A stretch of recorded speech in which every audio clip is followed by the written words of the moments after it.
Pathinin kukinampi chunga lamon natu setan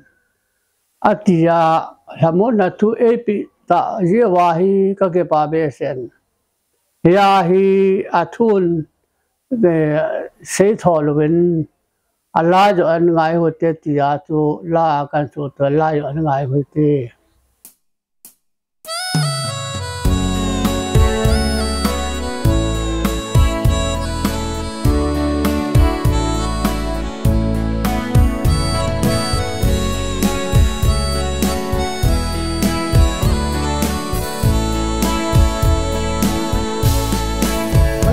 na umne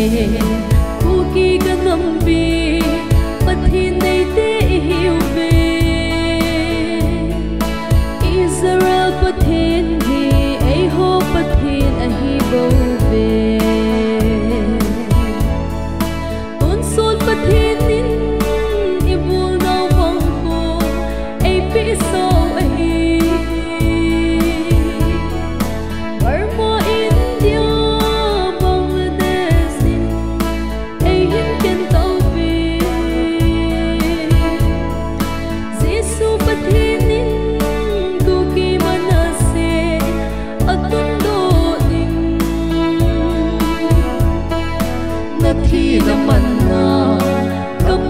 Sit here, the Lord you are here. That he the manna, come lay sit here, the Lord you are here. Kuki manna se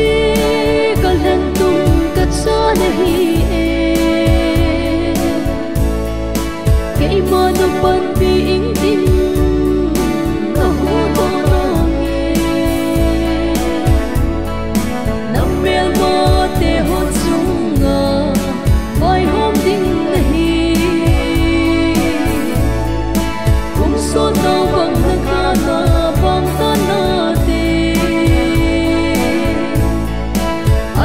Son kun po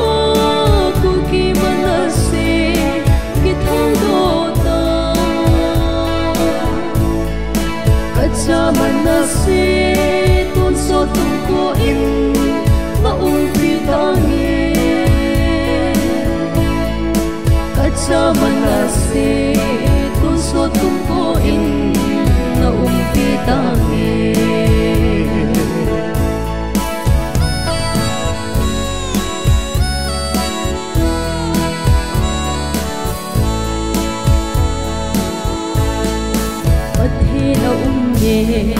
kuki ganambi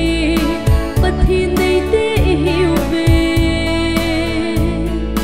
tangkul hole mei lei ten galin ei hindo ta ve kasi kachate ho song ki chipna anei ta ve kaho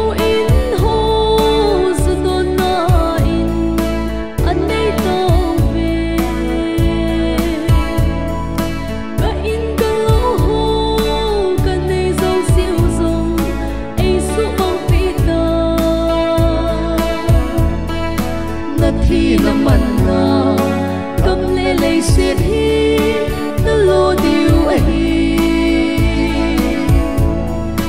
That he the manna,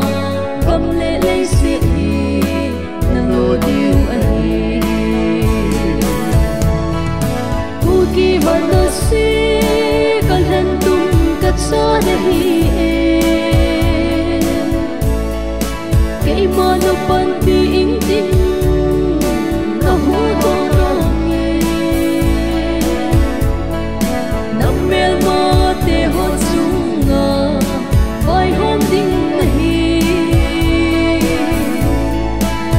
so tao bang nakana bang tanate aki son kun po kuki manase githang do ta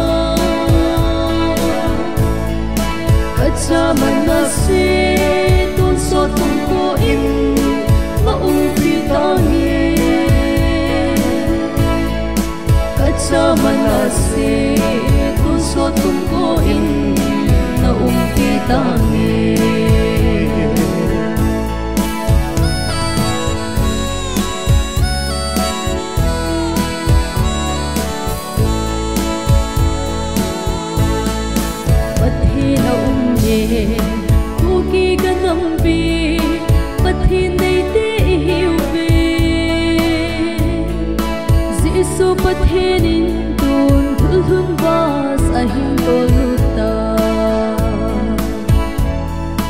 Kuki in pile lam kai zo se in asang thei po Kuki manase chunga mesaya alam kain Upo gam kuki country gam wa ui lut in Nathi naman na gam le lay sit hi na lo diu ahi Nathi naman na gam le lay sit hi na lo diu ahi Kuki manase kalam tum katsa nahi Kay mano pan piing ding na hudo nangi Nang mel mo te hon sunga Bay hom ding nahi Kung son na bang nakana bang tanate Aki son kun pa kuki manase Kithaw do ta Katsa manase tun so tun po in maung pitangi Katsa manase